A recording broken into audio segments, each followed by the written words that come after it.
Hi everyone, and welcome to Inside Bristol. I am your host Sheridan Nichols, and I am just so excited about this topic. And I know Sergeant Bryant is here with us from the police department, and I know he's equally as excited, if not more excited.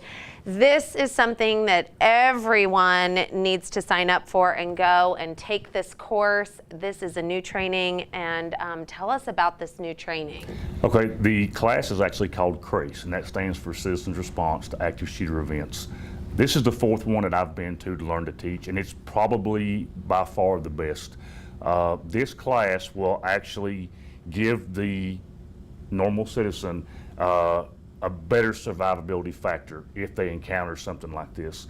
It gives them the steps of the way to survive, the things to do to enhance their survivability rate, and it also goes into what your mind does, which it goes into a denial phase.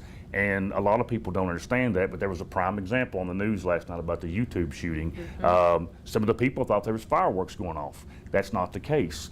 And that denial and sitting there thinking, well, is that fireworks going off? That's time that they could be using to get out and get away from the violent acts that's happening. So this should give them some really good ideas and some really good training about what to do and how to survive. It talks about what happened at Virginia Tech, some things that a lot of people probably don't know, how some people survived and how the other ones didn't. So it just gives them ideas and puts them in a better place to survive these types of incidences.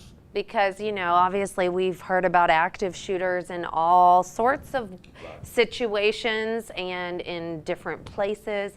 And I know we talked to you about, you were doing something very similar for the church bodies and doing something to help if this situation happened in a church situation. Right. How did that go? That was an overwhelming response. We actually did the training in the training room downstairs, and we had 70 people show up. It was standing room only. I had people standing in the aisles, but they really enjoyed it so much that I'm actually going to some of the other churches to teach it again.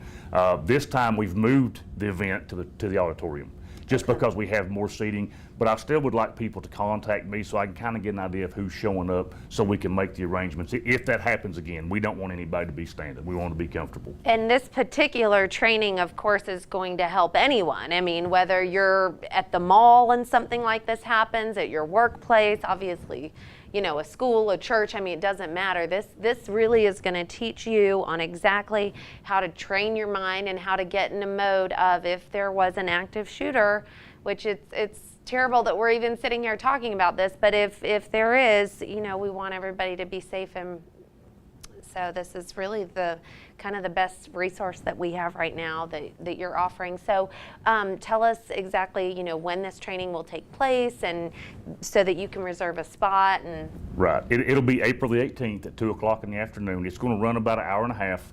And it, once again, it'll be in the auditorium at the Slater Center. And I would encourage anybody to come to this. Like I said, it's some of the best information that I've seen yet. And it's simple, and it will put them in the best situation to survive. That's great. Well, we'll look forward to some of those tips. So I think the mindset is definitely something, you know, if you just instantly think, if you hear something like that, don't go into denial mode. Right. You want to take action. Right. So this is great. Well, thanks. Is there anything I'm missing about this?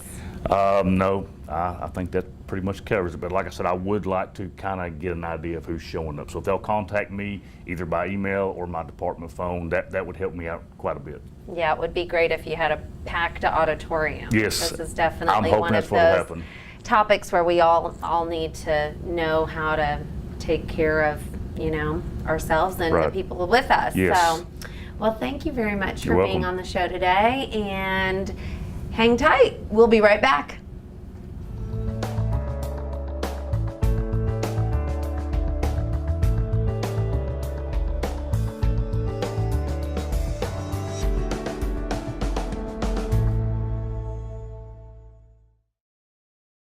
Welcome back to Inside Bristol. I'm your host, Sheridan Nichols, and I have Rene Rodgers with me. Thank you so much for joining us today. Thank you for having me. And she is from the birthplace of country music, and we're talking, I wanted to call it a competition, but it's not exactly a competition. Tell us about this photography exhibit that you've got coming up. So we're doing a community call out. What we want to do is show the images from the fans and the festival goers' eyes of the Bristol Rhythm and Roots Reunion. So the actual title of the exhibit is going to be Bristol Rhythm and Roots Reunion Through Your Eyes. And we're inviting people who have taken photographs over the years at the festival to submit their photographs to us. And we have 3 professional photographers who have worked at the festival and some of our other music events who are going to jury those and choose the photographs that will be included in the exhibit that will be there later this summer and in the fall.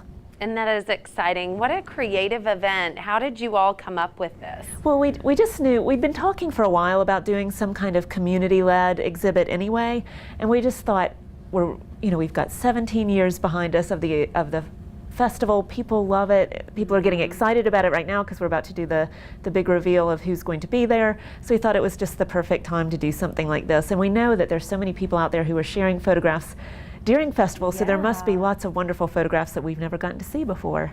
And that's great. And really brilliant to bring in the 3 photographers who know the event so closely, because they'll be able to see, shots and things that maybe just we wouldn't as concert, goers and rhythm and roots fans, we might not see. And definitely, there's just so much going on during that time frame. There's a lot to capture. There is, and we're not just looking for pictures of the musicians. I mean, obviously that would be wonderful, but we're saying to people that they can enter any photograph that's about a rhythm and roots, anything about that weekend. So it could be the crowd in front of the stage, it could be Children's Day, it could be the chili competition. So we want people to just show the parts of the festival that they love through their photographs, and then to be able to show that to other people in an exhibit for 2 or 3 months later this year will be wonderful. So if you're about to go through all of your digital photos, that's what makes this so easy too, is that we all have these great digital photos over the last several years. 17 years, that might be a little hard, I know. Well, but we've also given people the option. So if you go on our website, there's full instructions on how to submit. Okay. So, because we need certain information, we need them to be submitted in a certain way. And by April 19th, we're trying to get all the images in by April 19th. But there is an option for physical photographs, because we can then scan them ourselves to the quality that we need. Perfect. So that kind of gives you an idea of where to get your instructions and how to, get these in on time. So I'm sure lots of people have some of their favorite photos out there. And if anyone has any questions, I'm sure they can go and, stop by and see you all. Or give us a call. And we're updating every week on our Facebook so that so it's still in front of people and they see it, so they can just follow that link and they'll find all the information they need. And is there a maximum amount of photos they're allowed to submit? If it's digital images, you're allowed to submit 5. Okay. And there's a way to do it through Dropbox, so it's really easy. Okay. And then if it's physical images, it's only 3, because it takes us time to do the scanning and to get that right. So, yeah. Well, this is exciting. I'll look forward to coming to see it. I think everybody will. Yeah. So once you get those photos, it's an exciting exhibit. Once you get those photos, I guess, and the judges make the decision, then how long will they be up in an exhibit? So we'll let people know probably within a month of which images we're going to include in the exhibit, and then we have to pull it together. And it's going to go up mid-August and stay through till about October 20th, so a little over 2 months, but over festival. So that's going to be a great thing for the festival goers to then be able to come into the museum and see these photographs. But the other great thing is that this is for amateurs and professionals, so anybody is eligible to enter, no matter their age. So kids can enter too, they just need the permission of their parents. So it can be all sorts of different viewpoints. Oh, that's exciting. Is there anything that I'm missing that you'd like to add? No, just please enter. We would love to see everyone's view of the festival, and it could be really exciting. That's great. Thank you so much, Rene. We really appreciate you being on today. Thank you. And stay with us. We'll be back in just a moment.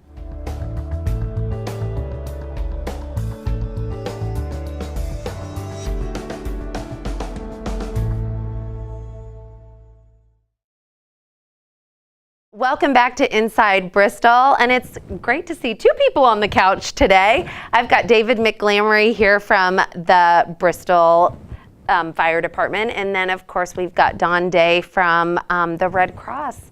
Thank you all for being with us today. Thanks for having us. Thanks for having us. The hard part about when you have two, you don't know who to start with, because you know they both have great information to share with us. Who wants to go first today? Well, I'm super excited about this program we're doing. We're partnering with the Red Cross and the State Fire Marshal's Office. And the goal is to put a couple hundred smoke detectors in homes that aren't equipped with them properly in a day, which saves unbelievable lives. We've had 43 fire fatalities in the state of Tennessee so far this year. Wow. We're 5th in the nation on that right now, which is not a great statistic. But when the Red Cross came to us with this program, we're behind it and got really excited about it. And the State Fire Marshal's Office is involved, and it's just a win-win for everybody. Absolutely. So how did this work out, Dawn? How did you even learn about this program? Is it new to the Red Cross? This is the 4th year of our program. So far, nationwide, we've installed a little over 1 million smoke alarms. Wow. And in Northeast Tennessee, since July the 1st, we've installed 1,400 smoke alarms. Oh my goodness. So this is just a program because we want to eliminate the number of fire deaths and the number of injuries that occur during fires. Really, and you see it firsthand, because you always hear after a horrible, house fire, the Red Cross always steps in and helps, and it helps the family and the people involved and everybody. So this is just This is just a amazing. different way that we can help them. So it's a great program. It's really exciting for us to work with them on this end because we work with them so well on the other end of it. A lot of times we're the call that gets them on scene to the families, and we was discussing this earlier, that a lot of times the families initially don't want the help, and they're really good about coming in and just nurturing them and getting them through the situation. So we're used to dealing with them and working with them on that side. So this side of it's exciting for both of us. And it seems like, we're always trying to lean towards anything we can do to prevent the other side. Right. So this is fantastic. So how does this work, Dawn, in terms of the Red Cross? Well, I met with David, and he came up with some neighborhoods and streets that he thought would be potential for this program. So we're going to target those. If anyone would like to come and help us do the installation, we're going to do this on April the 28th. And people always say, well, I don't install smoke alarms. Well, I always tell people I've been doing this program for 4 years and I have yet to install a smoke alarm. What we do is we also do an educational component where we talk to them about fire safety. We help them do a fire escape plan to get out of their home if they do have a fire.